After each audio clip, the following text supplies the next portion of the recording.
நாளைக்கான வீடியோ தாங்க வந்திருக்கு. வீடியோ வந்து சூப்பரா இருந்துச்சு அப்படின்னு தாங்க சொல்லணும். அதாவது நம்ம எழில், மனோ அவங்க 2 பேரோட கல்யாணத்த நிப்பாட்டுறதுக்காக நம்ம சுடர், ராமையா, குழந்தையெல்லாம் பயங்கரமா பிளான் போட்டுக்கிட்டு இருக்காங்க அப்படின்னு தாங்க சொல்லணும். இன்னொரு பக்கம் பார்த்தா, நம்ம எழில் இருக்கார்ல, அவர் வந்து சுடர் கழுத்தில இருக்கிற தாலிய வந்து பார்க்க போறாரு அப்படின்னு தாங்க சொல்லணும். அதெல்லாம் பார்க்குறதுக்கு நம்ம சேனலை மட்டும் மறக்காம லைக் அண்ட் சப்ஸ்கிரைப் மட்டும் பண்ணிருங்க.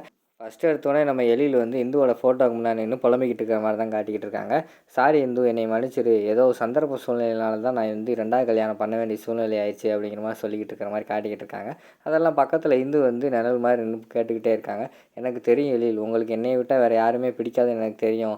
உங்களோட சிச்சுவேஷனும் புரியுது. நான் உங்கள ஒண்ணும் நினைச்சுக்க மாட்டேன். 2ஆம் கல்யாணம் பண்ணிக்கோங்க." அப்படிங்கிற மாரி வந்து இந்து அங்கிட்டு சொல்லிக்கிட்டு இருக்கிற மாரி காட்டிக்கிட்டு இருக்காங்க. நம்ம இவர் புலம்பிக்கிட்டு இருக்கார்ல நம்ம எழில், அதெல்லாம் அங்கிட்டு வந்து நம்ம சுடர் வந்து பார்த்துடுறாங்க. அப்போனா சாருக்கு வந்து கல்யாணத்தில் விருப்பம் இல்லை. சார் எவ்வளோ நல்லவர். அவர் இன்னும் வந்து இந்து மேலே வந்து பயங்கரமான லவ் வச்சுருக்காரு. அவர் கண்டிப்பாக வந்து மனம் ஏற்றுக்கிட்டு இருக்க மாட்டார். இது ஏதோ சூழ்ச்சியினால தான் இந்த கல்யாணத்தை வந்து நடத்த போகிறாங்க அப்படின்னு சொல்லிட்டு அவங்களுக்கு வந்து அந்த இடத்துல வந்து புரிஞ்சிடுது. அடுத்த சீனில் வந்து நம்ம மனோவெல்லாம் மனோவும் அவங்க அப்பாவும் ரூமில் பேசிக்கிட்டு இருக்க மாதிரி தான் காட்டிக்கிட்டு இருக்காங்க. "சூப்பர்மா, எப்படியோ எழிலோட வாயாலேயே நீ வந்து கல்யாணம் பண்ண நானே உன்னை கல்யாணம் பண்ணிக்கிறேன்னு சொல்ல வச்சுட்டேன். நான் கூட பயந்துட்டேன் எழில் வந்து அப்படி சொல்ல மாட்டாரோ என்னன்ட்டு." அப்படி சொல்லிட்டு அவங்க பேசிக்கிட்டு இருக்கிற மாதிரி காட்டிகிட்டு இருக்காங்க. அங்கிட்டிருந்து நம்ம இவங்களும் வந்துடுறாங்க, வேலைக்காரி இருக்காங்க செல்வி, அவங்களும் வந்துட்டு, "சூப்பர்மா, ஐயாவோட வாயாலேயே கல்யாணம் பண்ணிக்கிறேன்னு சொல்ல வச்சுட்டிங்களே." அப்படிங்கிற மாதிரி சொல்லிகிட்டு இருக்காங்க. அதுக்கு வந்து மனோவோட அப்பா சொல்கிறாங்க, "என் பொண்ணு அவ்வளோ சாதாரண ஆளா, அவள் எவ்வளோ பெரிய கில்லாடி, அவள் நினச்சதை சாதிச்சிருவா." அப்படிங்கிற மாதிரி அவங்க அங்கிட்டு பிளான் போட்டுக்கிட்டு இருக்கிற மாதிரி காட்டிக்கிட்டு இருக்காங்க. அதுக்கடுத்து மனம் வந்து சொல்லிக்கிட்டு இருக்காங்க, "கல்யாணம் மட்டும் முடியட்டும், அடுத்து இந்த வீட்டில் ஒன்று ஒன்றா மாற்றுறேன். இந்த இது நான் 10 வருஷத்துக்கு முன்னாடியே நான் வந்து எழில வந்து நான் கல்யாணம் பண்ணியிருக்கணும். எப்படியோ அவள் வந்து கெடுத்துட்டா இந்துங்கிறவ. இனிமேல் நான் விட மாட்டேன்." அப்படிங்கிற மாதிரி அவங்க சொல்லிக்கிட்டு இருக்கிற மாதிரி காட்டிக்கிட்டு இருக்காங்க. அடுத்து வந்து இந்து வந்து அவங்களோட வீட்டில் உட்காந்துருக்காங்க. அந்த இடத்துக்கு வந்து சுடர் போகிறாங்க. சுடர் வந்து கொஞ்சம் அப்செட்டாகவே இருக்கிற மாதிரி காட்டிக்கிட்டு இருக்காங்க. அதை பார்த்துட்டு இந்து வந்து கேட்குறாங்க, "என்ன சுடர், ஒரு மாதிரியாகவே இருக்கியே, டல்லாக இருக்கியே, என்னாச்சு?" அப்படிங்கிற மாதிரி கேட்டவொடனே, "உங்களுக்கு தான் விஷயம் தெரியும்ல, டாக்டர் சாரும் அந்த மனோகரி அம்மாவும் டிவிலலாம் வந்தாங்களா, அந்த பிரச்சனை தெரியுமில்ல." அப்படிங்கிற மாதிரி சொன்னோடனே, "ஆமாம் தெரியும், அதனால என்ன இருக்குது?" அப்படிங்கிற மாதிரி கேட்டவொடனே, அதுக்கடுத்து வீட்டில் வந்து எழில் சாரே வந்து மனோவை வந்து கல்யாணம் பண்ணிக்க போகிறேன்னு சொல்லிகிட்டு இருக்காரு. அது எனக்கு பிடிக்கவே இல்லை அப்படிங்கிற மாதிரி சொல்லிகிட்டு இருக்காங்க. "உனக்கே பிடிக்கல, அவருக்கு பிடிச்சா போதாதா?" அப்படிங்கிற மாதிரி சொல்கிறாங்க.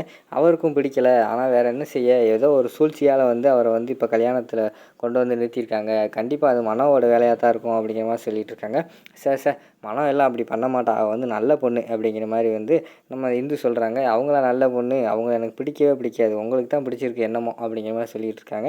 "சரி, மனோவை கல்யாணம் பண்ணால் குழந்தைய நல்லா பார்த்துக்குருவாங்கள்ல." அப்படிங்கிற மாதிரி சொல்கிறாங்க இந்து. குழந்தைகளுக்கும் மனோவை பிடிக்கல, மனோவை இருந்தால் அவங்க வந்து அம்மாவை ஏற்றுக்கிற மாட்டேன்னு சொல்லிக்கிட்டு இருக்காங்க அப்படிங்கிற மாதிரி சொல்கிறாங்க. "ஃபஸ்ட்டு குழந்தைங்க அப்படி தான் சொல்லுவாங்க, போக போக ஏற்றுக்குருவாங்க." அப்படிங்கிற மாதிரி வந்து இந்து சொல்கிறாங்க. "என்னமோ நீங்கள் சொல்கிறீங்க, எனக்கு பிடிக்கல." அப்படின்னு சொல்லிட்டு அந்த இடத்துலேருந்து எந்திரிச்சு போயிடுறாங்க. அவங்க வெளியில் போகிற டயத்தில் அங்கிட்டு ராமையா இருக்கார்ல, ராமையா வந்து எழிலோட அம்மா கிட்ட பேசிக்கிட்டு இருக்காங்க. "அம்மா, என்னம்மா கண்ணை மூடி முழிக்கிறதுக்குள்ளே என்னென்னமோ நடந்து போச்சு. மனோவையாம்மா அந்த எழில் சார் கல்யாணம் பண்ணிக்க போகிறாரு." அப்படிங்கிற மாதிரி கேட்டவொடனே, "ஆமாப்பா, அதை தான் நானும் யோசிச்சுக்கிட்டு இருக்கேன். நானும் சரி விதி விட்ட வழி போகட்டும், குழந்தைகளுக்கும் ஒரு அம்மா வேணும்ல, அதுக்காக என்ன செய்யன்னு தெரியல. சரி, மனோ தான் அவனுக்கு 2வது டைமாக வந்து கல்யாணம் பண்ணணும்னு இருந்தால் கல்யாணம் பண்ணிக்கிட்டோம், அதனால் என்ன பண்ணுறது?" அப்படிங்கிற மாதிரி சொல்லிகிட்டு இருக்காங்க. "இல்லைம்மா, இருந்தாலும் நான் என்ன சொல்ல வரேன்னா" அப்படின்னு சொல்ல வரார் ராமையா. "ஒன்றும் பேச வேண்டாம், என்னை கொஞ்சம் தனியாக இருக்க விடுங்க." அப்படின்னு சொல்லிட்டு எழிலோட அம்மா சொல்லிடுறாங்க. "சரிம்மா, நான் வேணால் வெளியில் போகிறேன்." அப்படின்னு சொல்லிட்டு வெளியில் போய்கிட்டு இருக்காங்க. அந்த நேரத்தில் வந்து அங்கிட்டிருந்து நம்ம சுடர் வந்தாங்கல்ல, 2 பேர் பார்த்துக்கிறாங்க. "என்ன ராமையா, என்ன டல்லாக இருக்கீங்க?" அப்படிங்கிற மாதிரி கேட்டவொடனே, "அது ஒன்றும் இல்லை." அப்படிங்கிற மாதிரி சொல்கிறாங்க.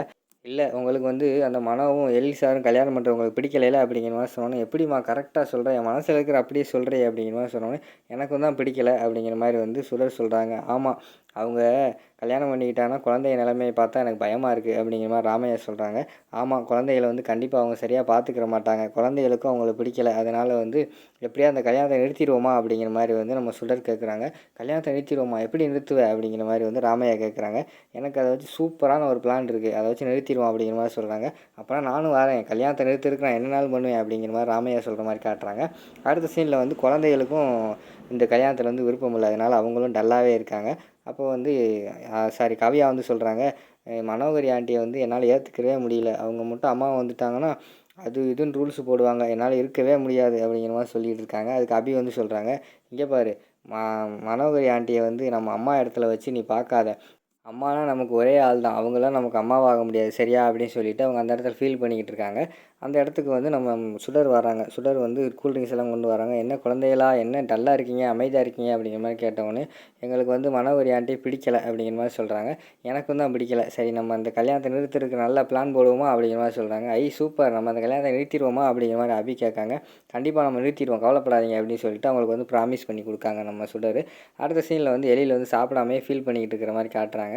அந்த இடத்துல வந்து நம்ம செல்வி வந்து சாப்பாடு கொண்டு போய் கொடுத்தும் சாப்பிட்லன்னு சொன்னோடனே, நம்ம சுடர் வந்து சாப்பாடு எடுத்துகிட்டு போகிறாங்க. எடுத்துகிட்டு போய், "இங்கே எதுக்கு வந்த?" அப்படிங்கிற மாரி கேட்காங்க. "நீங்கள் சாப்பிடலைல, ஒழுங்கா சாப்பிடுங்க" அப்படிங்கிற மாரி சொன்னோடனே, "எனக்கு சாப்பாடு பிடிக்கலன்னு தான் நான் செல்விகிட்ட சொன்னேன். திருப்பி எதுக்கு நீ கொண்டு வந்திருக்க?" அப்படிங்கிற மாரி கேட்காங்க. "சாப்பிடுங்க சார். ஒரு டாக்டர் சார். நீங்கள் டாக்டரா இருந்துக்கிட்டு இப்படி பண்ணலாமா மாப்பிள்ளை சார்?" அப்படிங்கிற மாரி கேட்டேன். "எனக்கு மாப்பிள்ளையா?" அப்படிங்கிற மாரி சொன்னோடனே, "ஆமாம், நீங்க தான் கல்யாணம் பண்ணிக்க போகிறீங்கல்ல புது மாப்பிள்ளையில" அப்படிங்கிற மாரி சொல்லி கிண்டல் பண்ணுறாங்க. "எனக்கு சாப்பாடு வேணாம், கிளம்பு" அப்படிங்கிற மாரி சொல்கிறாங்க. அப்போனா அவங்க மனசுக்குள்ளே ஏதோ கஷ்டம் இருக்குது. அது என்னன்னு சொல்லுங்கள் அப்படிங்கிற மாதிரி சொன்னோன்னே, "எனக்கு ஒரு கஷ்டமும் இல்லை. நீ இந்த இடத்த விட்டு கிளம்பு" அப்படிங்கிற மாதிரி சொன்னோன்னே, "அப்போ சாப்பிடுங்க கஷ்டம் இல்லைனா" அப்படிங்கிற மாதிரி சொன்னோன்னே, "கொடு" அப்படின்னு சொல்லிட்டு வேகமா எல்லாத்தையும் ஒரே வாயில் முங்கு முங்குன்னு முங்கிட்டு இருக்காங்க. அந்த நேரத்தில் வந்து விக்கிடுது. டக்கு டக்குன்னு தலையை அடிச்சுக்கிட்டு இருக்காங்க. அந்த நேரத்தில் நம்ம சுடர் வந்து அங்கனக்குள்ளே தண்ணி ஊற்றி விட்றாங்க. அந்த நேரத்தில் பார்த்தா அவங்களோட தாலி வந்து கலண்டு வெளியில் வந்துடுது. நம்ம சுடர் வந்து பயங்கரமாக ஷாக் ஆகி பார்த்துக்கிட்டு இருக்கிற மாதிரி காட்டுறாங்க. அதோட பார்த்தீங்கன்னா இந்த எபிசோட முடிச்சிடுறாங்க.